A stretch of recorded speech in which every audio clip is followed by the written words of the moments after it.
Personality grooming की बात करने लगे थे तो बड़े मज़े की बात है।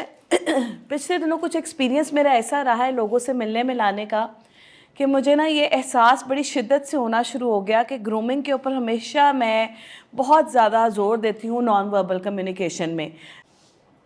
कहते हैं ना, जैसे ही आप कमरे में दाखिल होते हैं तो पहली चीज़ दिखती है आपका लिबास और आपका अटायर, मतलब आप ओवरऑल आपकी क्या लुक है, आपके अपीयरेंस, तो वो तो नॉन वर्बल कम्युनिकेशन है।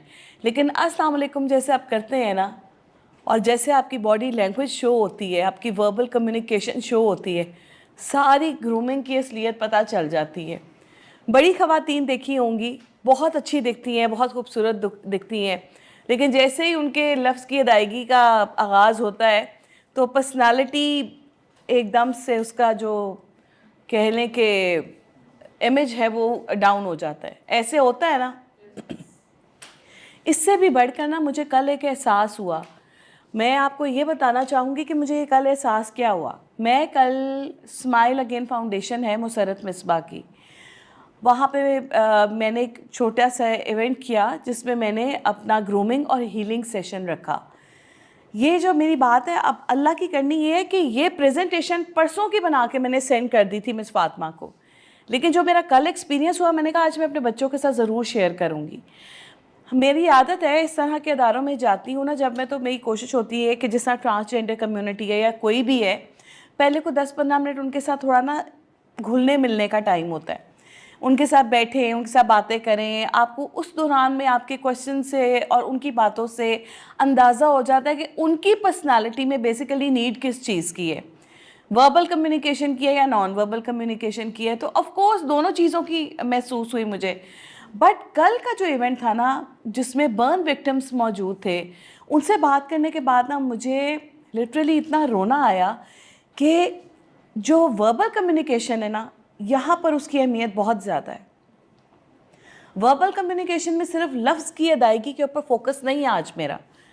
आज डेफिनेटली कल की मीटिंग के बाद मेरा फोकस इस बात पे है कि अपने अल्फाज से किसी का दिल भी ना दुखाएं। हम में से कोई कंप्लीट पर्सनालिटी नहीं है, लेकिन अगर कोई जल गया है या किसी के साथ कोई हादसा हुआ है, उसको बार बार ये पूछना कि तुम्हें क्यों हुआ है, ये कैसे हुआ, ये तुमने इसका ट्रीटमेंट नहीं कराया, हाय बेचारी। और कुछ लोग तो ऐसे करते हैं कि उनको देखकर ऐसे मुंह पे रख लेते हैं। यहाँ तक कि जब कल मैंने मीडिया को कॉल की कि आप लोग आकर अगर कैप्चर करना चाहे तो इवेंट बहुत अच्छा, उन्होंने कहा हम टीवी पे ये नहीं दिखा सकते। क्या फ़ायदा फिर आपके मीडिया का कि अगर आप टीवी मीडिया पर यही चीज़ नहीं दिखा सकते जो दिखाने वाली है। यू नेवर नो कि आपकी किस बात से और आपके क्या दिखाने से हमारी पब्लिक को थोड़ी सी शर्म ही आ जाए। इतनी नाइंसाफियाँ जहाँ पे हो रही हैं ख़वातीन के साथ, इमेजिन करें। हर लड़की की एक डिफरेंट स्टोरी थी, हर कोई डिफरेंट तरीके से जली थी। किसी के ऊपर एसिड उसके भाई ने फेंका था, किसी के खावन ने फेंका था, किसी की सास ने फेंका था, कोई रिक्शे में जल गई थी, कोई आग के गड्ढे में गिर गई थी खेलते खेलते।